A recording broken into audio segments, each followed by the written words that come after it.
I just echo in terms of your points there, Prif Weinidog, about the difficulty that the entire sector is under, and further in the west, I know that Aberystwyth University have had to make very difficult decisions in recent years, and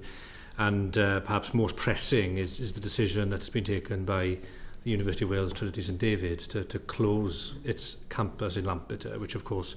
is the birthplace of higher education in Wales, and I think outside Oxford, Cambridge and St Andrews, the oldest higher education institution in Great Britain. And the point I think that is sometimes missed in the wider debate about the sector is that there are some areas of Wales, indeed Great Britain, but just looking at Wales today, that where the higher education institution has a disproportionate impact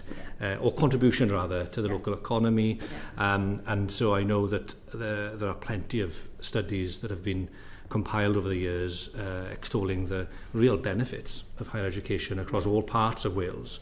But when you do have situations where in Lampeter now that the campus will be closed, the consequences on that local economy are even more acute. And so appreciating that there are a number of moving parts here,